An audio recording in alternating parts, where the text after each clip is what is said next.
I just like to, smoke a joint every now and then.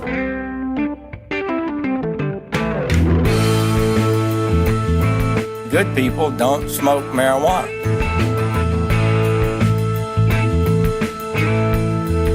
You dick! Welcome to Vote Pro Podcast, brought to you by VoteProPot.com.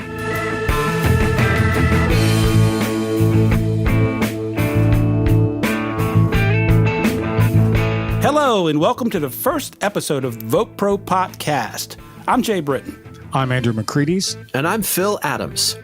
In this podcast, we'll be presenting news updates, candid discussions, and accurate information, both factual and anecdotal, and generally exploring the many aspects of cannabis legislative reform. We're here to try to correct the record to the best of our ability and to dispel some of the misconceptions and outright false information about the nature, properties, and effect of cannabis that has accumulated over decades of misunderstanding and often deliberate misinformation. Our hope is that when you have an opportunity to cast a vote for a candidate or initiative where cannabis legal reform is at stake, you'll vote for more responsible, humanistic cannabis laws. Here's what we're not here to do. First, we are not here to advocate the use of cannabis or any other substance or product, legal or illegal, for any reason. While we may at times extol the benefits of certain cannabis products, and there are many, we're neither qualified nor competent to tell anyone what they should or should not consume. Indeed, the whole idea behind VoteProPot-Cast is that individuals ought to be trusted and empowered to make their own choices. We're also not here to advocate noncompliance with any existing laws. Too many lives have been destroyed already by the enforcement of unjust, wrong-headed cannabis laws. The last thing we want is for anyone to put themselves in any kind of legal jeopardy for any reason and blame it on us. And we're not here to celebrate the stoner lifestyle as if such a thing really exists. To pretend that people who use cannabis are a bunch of Cheech and Chongs or Jeff Spicolis is like assuming that everyone who drinks is like Foster Brooks. You might want to Google Foster Brooks if you never heard of him. It's a myth that we don't care to perpetuate. We'd love to hear from you. Please send your comments, thoughts, or suggestions to votepropot@gmail.com. Check out our podcast page at www.votepropot.com and follow us on Facebook at facebook.com/votepropot. So having said all that, let's get started.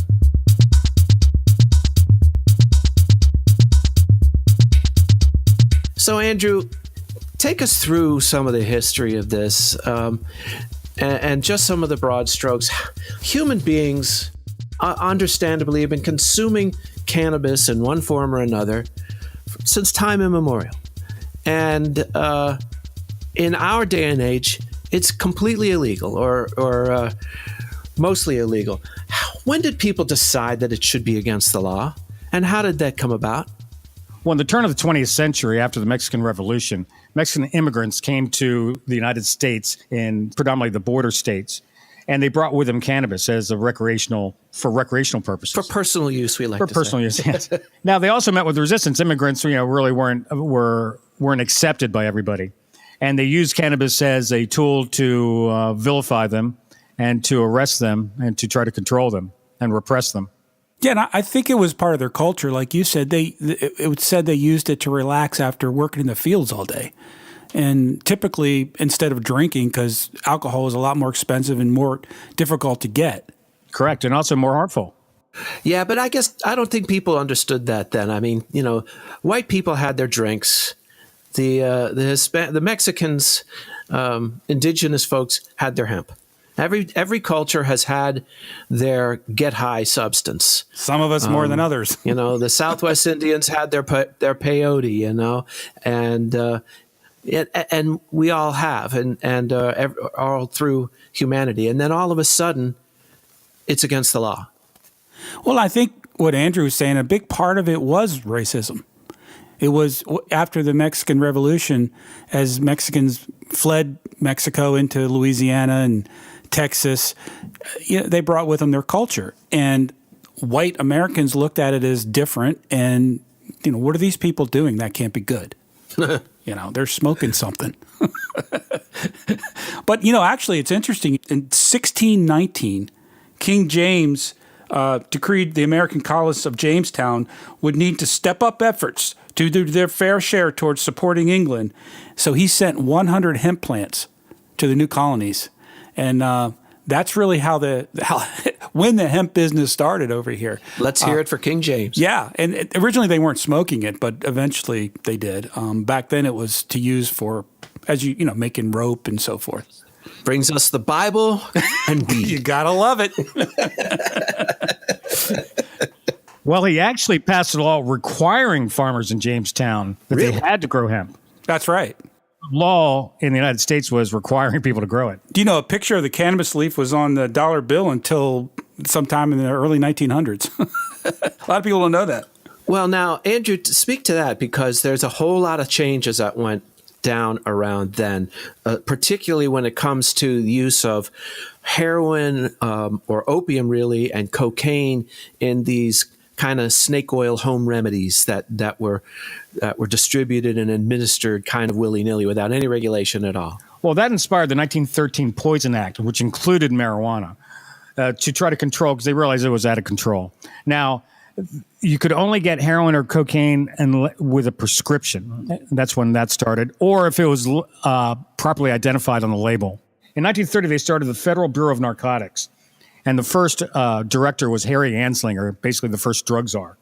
Now, he was the one who started the whole Reefer Madness campaign.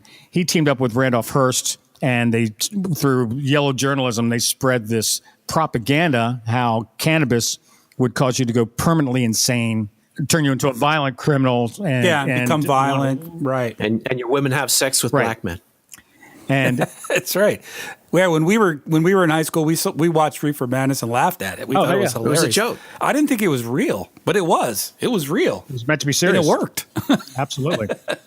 Yeah. So they promoted the whole Reefer Madness movement, and eventually got to, in 1937, they passed the Marijuana Tax Act, which was debated on the floor of the Congress for a half hour. And what happened? What did the Tax Act say? There was an excise tax. You had to have a tax certificate to buy or sell cannabis. All right. And it was a stiff rate back then. Some of the numbers are cultivators had to pay $1 per ounce. Now, $1 back then was, $25 or $30. So that was a fair amount of money for every ounce that they produced. If you think about it, they were only getting $1 or $2 an ounce to sell it, and they had to pay that much again. And you had to have a prescription, right, Andrew? Didn't you, to get cannabis at the time? Well, before that, if you had you needed a prescription to get heroin, cocaine, and they lumped cannabis in with heroin and cocaine. Actually, the first conviction for marijuana in the United States was Samuel Caldwell, was the first person convicted of selling cannabis under the Marijuana Tax Act in 1937. After drug enforcement busted him in his apartment in Denver, Colorado, with 3 pounds of cannabis, he was sentenced to 4 years of hard labor in addition to a $1,000 fine. The Federal Bureau of Narcotics chief, Harry Anslinger, actually went to Denver for the trial. Caldwell was incarcerated from 1937 at the age of 58 and released in 1940 at the age of 60. He died 1 year later. 67 years later, Colorado allowed for a regulated cannabis market. Amazing how Colorado became ground zero for both the criminalization and the decriminalization of marijuana. Expand on the Hearst, Andrew Mellon, and DuPont family kind of conspiracy there and how they were involved. Harry Anslinger teamed up with Randolph Hearst, who owned a huge chain of newspapers. He also owned 800,000 acres of timberland that he lost to Pancho Villa. He really hated Mexicans. He was also heavily invested in the timber industry to produce paper for his newspapers, which gave him a financial advantage. So he considered the hemp paper as a threat. As an economic threat, a financial threat. Yeah. Hearst also teamed up with DuPont, various pharmaceutical companies, and the tobacco industry. Now, DuPont was developing plastics, neoprene, nylon, Teflon, Lycra, which was oil-based, and they were developing products which they could make out of hemp to replace them. So all these people had a financial interest to keep hemp out of the industry. It would cut into their profits. Big time. Gotcha. And these are people whose financial interest kind of ruled the day. Kind of ruled the world, actually. In many ways. That did. Mellon was the richest man in the world at the time. And DuPont and Hearst weren't far behind. They were able to use their financial position to manipulate laws. Yeah. In the 1950s, the Federal Bureau of Narcotics changed their approach. They were saying how cannabis was going to drive people insane. But in the 1950s, they replaced that with a new one that said cannabis will turn you into a heroin user. Based on what evidence? That's the thing. Anslinger, all these statements he made, he never, ever once backed it up with scientific proof. None of it. Huh.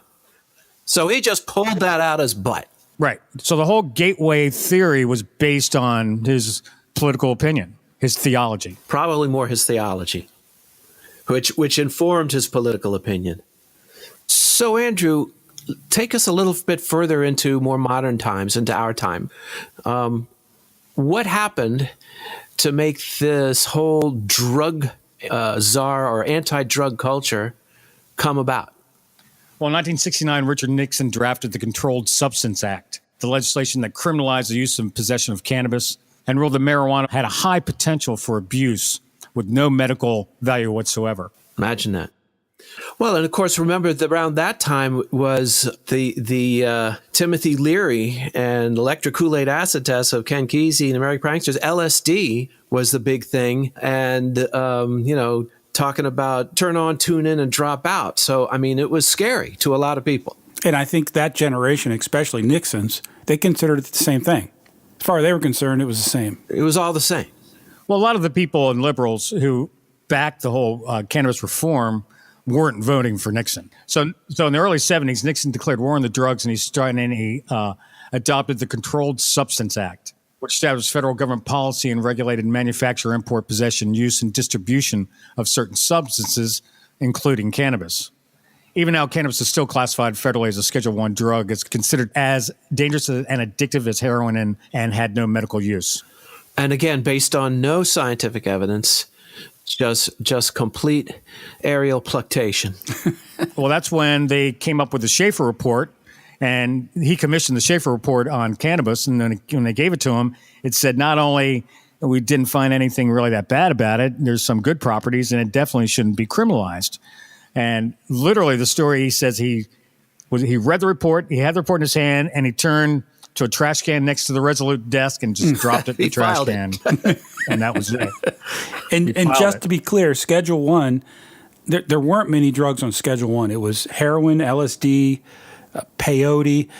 To be a Schedule 1, it had to be, like you said, no medical use and highly addictive. And so the Schaefer report said it is neither one of those.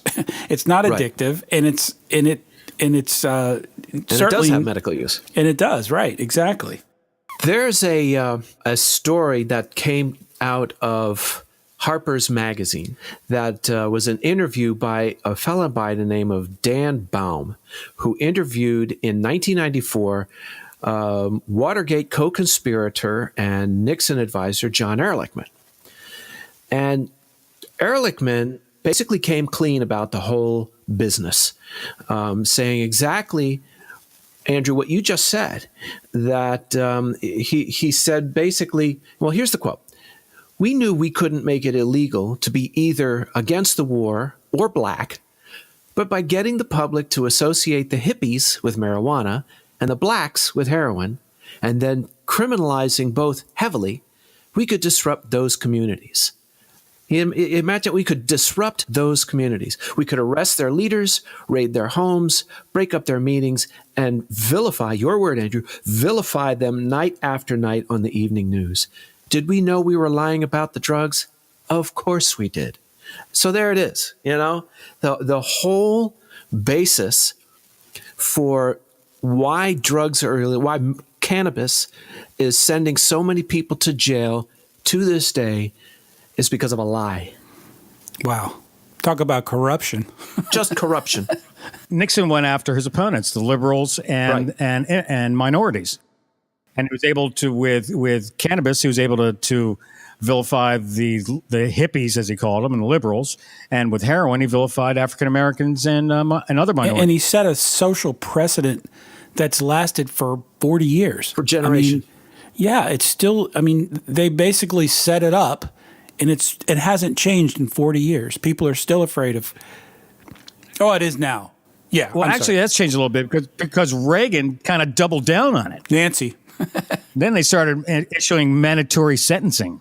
Quite frankly, Clinton also issued some mandatory sentencing regulations that were awful, that destroyed millions of lives. Well, mandatory sentencing is something that we could do a whole podcast on just by itself, because it's become pervasive, and it's part of the reason why there are so many people incarcerated. I suppose someone could argue that it's one of the reasons why crime has declined so long. But for marijuana, for cannabis, it's ridiculous. It's ridiculous, and I think people are coming around to that realization. That's true. Also, the mayor of New York City, LaGuardia, did a report on cannabis and its effect on the minorities of New York City. And he came back and said not only did it not have an effect on violence and crime, it really has some beneficial aspects to it. And that report was totally disregarded. Another interesting happened when they were building the Panama Canal. They found out that a lot of the workers were smoking cannabis. So they came in and said, well, this is not good. So they did a study on it, and they found that because they were afraid the cannabis was going to hamper their productivity and cause them to become criminals and violent. So they did the study, and they said not only it has absolutely no effect, it doesn't affect their long-term mental ability, it doesn't affect their working ability, doesn't affect their productivity, doesn't make them more violent, but we did find out that alcohol does. And it's another report, they just buried that. And another thing, when Napoleon invaded Egypt, all of his soldiers were starting to enjoy hash products. And he thought it was going to mellow them out so much that they couldn't fight. So he passed a law saying any of his soldiers caught with hashish had to do 2 years in jail. So that was probably the first drug law out. And you didn't want to be in a French jail in the 18th century. You just didn't. That's just I don't want to be in any jail anytime, but something you wanted to avoid. Right. What brings us to the change that we're seeing now, which has taken place in the last, say, 10 years? Suddenly, is it a generational change? Is it the fact that those of us, or baby boomers, or who grew up with marijuana, with cannabis, we know that it's not dangerous. We know it's used correctly. It's not a problem. Why all of a sudden has it changed? Why now are we finally getting around to?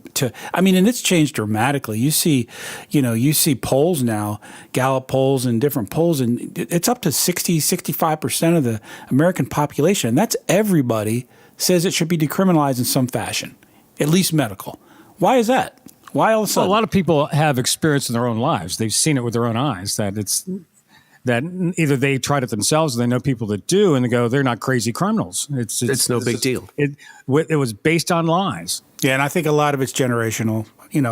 Everybody's getting older, and the real old ones are dying off, and those of us who grew up in the 70s and whenever 80s, we know it's and nonsense. I think eventually something that's based on lies can't really last. It, hopefully in a free society where people are able to speak truth to power and be open, the truth eventually will come out. And I think, just like you said, Andrew, the people's experience with it, you can't try to tell them that their experience is invalid, because it's their experience, and you can't lie to them anymore about it. So I think that's partly generational, but partly just kind of cumulative. Another thing we're seeing, which we've actually just started seeing in the last year or two, and that is more and more politicians are starting to jump on the bandwagon, because now with 65% of America is in favor of legalization and 90% in favor of medical marijuana, these guys are jumping on the bandwagon for votes. And you're seeing more and more Republicans are coming out in favor. So that pretty much brings us up to date on this whole question of the criminalization and illegality and persecution of cannabis. So that brings us to our next segment, in which we deal with some of the tragic human costs of that. And it's a segment that we call Reefer Sadness. And here for this edition of Reefer Sadness, Andrew, what do you got? Well, there's so many to pick from. A recent story in the news is a high school football player in Georgia. Young man, apparently a very gifted player. When he was a sophomore, he started having seizures. Now, fortunately, this wasn't that long ago, so the doctors said we should try to treat this with cannabis because there are a lot of people are having positive results treating seizures with cannabis. So the kid tried it, and he went from 2 or 3 seizures a day to none. He went 7 months seizure-free. And meanwhile, the guy's playing great football and got all these college scholarship offers. So he went for the NCAA and said, guys, I'm going to be really honest with you. I mean, I take cannabis for medicinal reasons, and it keeps me from having seizures. And they said, well, if you want to play, you got to stop. You can't play. You'll never go to college if you don't stop smoking if you don't stop using cannabis.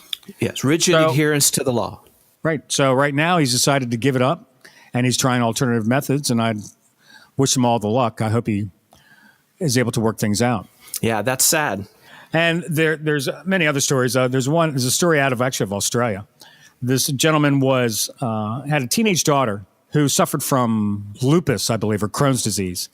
Now, they did some research, and this girl was she was losing weight. She couldn't work anymore. She was bedridden. Her life was she was going through so much despair and suffering. So the father wanted to do something, so he grew some pot. And what he did was, it's interesting, they just took fresh plant and juiced it. So there's no psychotropic effect at all. So she started doing this, drinking this. And to do that, you need a fair amount of plants. So you got to grow them yourself, and it's a whole plant. So, and so she started the treatment. Within a month, she was back to work, feeling great, doing great. Fast forward a little bit, and they get raided by the SWAT team. He gets arrested, thrown in jail. His daughter, though she was like 16 or 17, was taken away from him.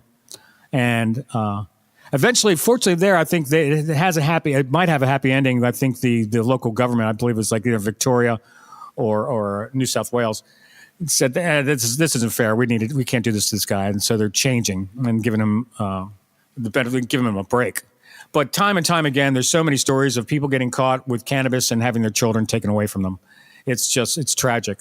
There's another story recently of a little girl who's taken away from her family because they were giving her cannabis to control her seizures. And as soon as they took her away and put her in a foster home, she started having seizures again and was immediately hospitalized. So this girl went from seizure-free. But the stories go on and on and on and on. It's just so many. Like there's a homeless guy down in New Orleans. An undercover police officer went to him, said, "Here, get me $20 worth of pot."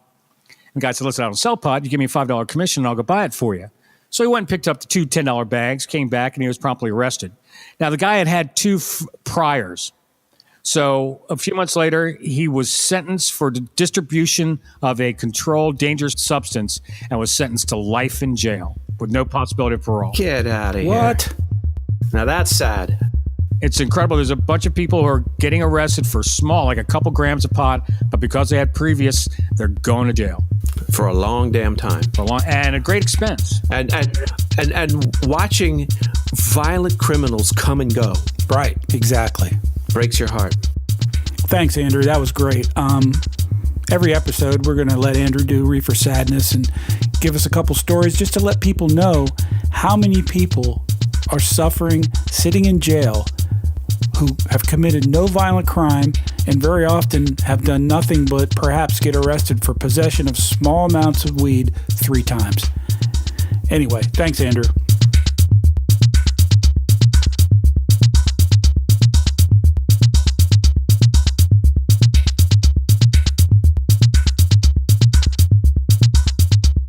One of the things that we will be presenting in VoteProPot-Cast on a regular basis is news and current events about the legislative reform process. And I'm going to start off with one that I think is a pretty big one. This is from very recently, from June 8th, 2018, in which President Donald Trump said he will, quote, probably will end up supporting, unquote, bipartisan legislation to bar federal government from interfering with cannabis legislation at the state level. In other words, he's going to leave it up to the states to decide what they're going to do about cannabis laws. And the 10th Amendment, baby. And I think that's a terrific and positive development. That's where it should be in the States. Well, it definitely is. Now, believe it when I see it. Yeah. But I think there's a reason he did that. And I think the reason he did that is because last week or the week before, the Supreme Court ruled on whether New Jersey had the right to have sports betting in their casinos because of federal law banning sports betting. Now, it's allowed in Las Vegas because they're grandfathered in. Now, New Jersey sued and wanted the right to have sports betting in their casinos, and it went to the Supreme Court, and the Supreme Court ruled that, yes, New Jersey can definitely have sports betting. It's their right. And as a state, they can make that decision. Right. Now, in the ruling, they actually mentioned this is similar to if someone wants to grow pot in their state and sell it under a license, they're allowed to do that. It's the same. So the Supreme Court is sort of telegraphing to the lower courts that if you kick this up to us, this is how we're going to roll. This is how we're going to rule. Right. We're going to rule in states' favor. Right. The 10th Amendment is pretty clear. I mean, the separation between states and federal is pretty clear. And so I think that's the only way they could rule in the case of the gambling, and it'll also be the only way they can rule. Sooner or later, this is going to go to the Supreme Court. Well, it's the only way they can rule if they are practicing judicial restraint. If the bench is loaded with judicial activists, they can rule however they want to. The Constitution says what we say it says.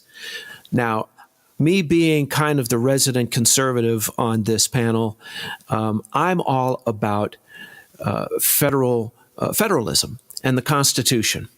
And unless the federal government has a compelling interest, in things like national defense and defining who is and who is not a U.S. citizen. Those sorts of things are handled on a federal level. If not, the states are the place where these things should be properly decided. I agree with you completely, Phil. And the Supreme Court definitely just telegraphed how they will rule if it's put before them. They're going to rule in favor of the states' rights. And I think they should. Jay, what do you got? I got a couple stories here that are kind of linked. Celebrities and politicians, like Andrew said earlier, are beginning to jump on the cannabis bandwagon, and a lot of people are coming out pro-cannabis, including politicians you wouldn't expect. Recently, ex-Speaker Boehner just announced that he has changed his mind. His attitude has evolved, as he put it, and now he's pro-cannabis.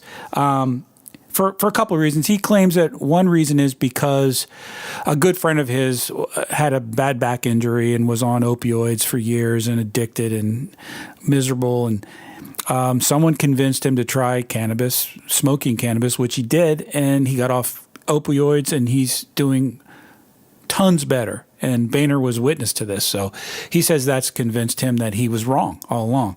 Now, there's also the case that he is now on the advisory board of a company called Acreage Holdings, which is a company that cultivates and processes and dispenses cannabis in 11 U.S. states. And they're one of the biggest. Isn't that funny? Yeah, how about that? Just at the same time that he gets on this board, his views evolve. What the? And his pocketbook got fatter, probably. But you know it. But the related story I find even more interesting, and those of you that follow KISS, Gene Simmons, who is KISS a marketing genius. I don't think so. Nah, I never followed KISS, but hey, a lot of people do. Okay, and the fact is, KISS was a brilliant marketing scheme, in my opinion. And Gene Simmons is one of the richest musicians. I think he's only second or third to Paul McCartney and Elton John. I mean, he has made. I think he's worth $300 million is the estimate. And it's all because of the marketing. I mean, he sells little Gene Simmons toys and everything else. That being said, he's made it very clear his entire career that he's very anti-drug. And I believe anti-drinking as well. He says he's never smoked weed. He's never taken drugs. He's always had that stance. Suddenly, he's changed that stance. And he's been interviewed recently. And I pulled up a website, iHeartRadio, but it's all over the place. It was in the New York Times and several places. So it was an interview that he did where he's announced that he's changed his mind. And it just so happens he is also on the board now of a company called Invicus, which is they produce cannabis vaporizers and fertilizers and products for people, I think, mostly that grow cannabis, but I'm not exactly sure what they do. It is. Well, it also mentions in this article that they paid him $2.5 million to be on the board. Yeah, and gave him $10 million in stock options. So, yeah. So anyway, but that being said, Gene, we'll take you, man. Come on. Welcome aboard. Come on aboard. Ka-ching. So that's my news story. Andrew, you got some news for us? Well, a new study just came out. Turns out the police in the United States arrest someone for marijuana every 51 seconds. Ooh, he must be getting tired of it. Oh, Nilly. I better hide. Who's knocking on my door? He's got to put the pipe down, man. Don't answer the door, honey. I'm not here. You just arrested me 51 seconds ago. I'm sorry, Andrew. It's your turn. Didn't you have something on North Carolina there, Phil? North Carolina is, I don't have it in front of me, but they are proposing legislation to legalize possession of up to 4 ounces of cannabis. So yes, even in the hotbed of conservatism that we like to call North Carolina, attitudes are changing and filtering up to the legislature. Well, it's just more realistic. I mean, people are getting arrested with a little over an ounce and getting sent to jail for distribution when they weren't. And so now I think the law states that to be prosecuted for distribution, you have to have over a quarter pound on your person. And if you're walking around with a quarter pound of weed, I mean, chances are, it's not all for you. Yeah. Note to self, don't walk around with a quarter pound. Note to self, I can't afford a quarter pound. Not that I would. No. Now, as you guys know, I do not partake, and I have not in close to 30 years. But that doesn't mean that I don't support someone's right to do so. But I'm not walking around with, even if I did, I'm certainly walking around with no quarter pound. So we need you folks to not only understand the law and know the law and to the best of your ability comply with the law, but we need those laws changed. And not eventually, immediately. Well, and there's more that we want you to do than just go out and vote for candidates who are in favor of cannabis reform. Even more importantly, we need you to contact your legislators. Yep. Call your state capitals, especially on the state level. Call them, go by and visit them. Emailing is not as effective, but make some noise and let them know that we need to change these unjust laws. It's inhuman. And the more noise you make, if you start knocking on their doors and sending them letters and calling them, the politicians hear about that. When they all of a sudden, God, we had 500 people call last week in favor of cannabis reform. These are the people in your district voting for you. That's right. And suddenly a pro-pot position by a politician is not quite as risky as it seemed before. So things are more likely to change. And you're seeing more and more Republicans, traditionally for years were always very anti-drug. More and more Republicans are coming out going, it is ridiculous. We need to change these cannabis laws. It gets to be a civil rights issue after a while. It's an issue of individual liberty. Now, that's the language that conservatives understand. The right to be left alone, the right to get the government out of your life for simple things, pursuit of happiness. Well, that wraps up our first show, and we hope you all enjoyed it. Thanks for listening. We'll be back on a regular basis. Please stay in touch with us. Again, if you want to send us a comment or an idea for a show or an idea for a topic, write us at VoteProPot@gmail.com. And check out our podcast page at VoteProPot.com. And please follow us and like us on Facebook.com/VoteProPot. And also, if you know anyone who's not registered to vote, please encourage them to get out and register to vote. They can do it from home. Just go to rockthevote.com and you can register instantly. And check us out on our next episode, where we'll be talking about the subject of medical marijuana and exploring the uses and ramifications of cannabis in medicine. Wish I was up in Vancouver at the Cannabis Cafe. Smoking good old Sensimilla at the beginning of the day. But here I am in New York City, hiding out in Central Park, getting kidnapped by the police today sometime before dark. But I wish I was up in Vancouver at the Cannabis Cafe, smoking good old Sensimilla at the beginning of the day. The judge looked down upon me, frowned. He said, kid, get on your way. Just don't start out your morning with espresso and a J. I said, I wish I was up in Vancouver at the Cannabis Cafe, smoking good old Sensimilla at the beginning of the day.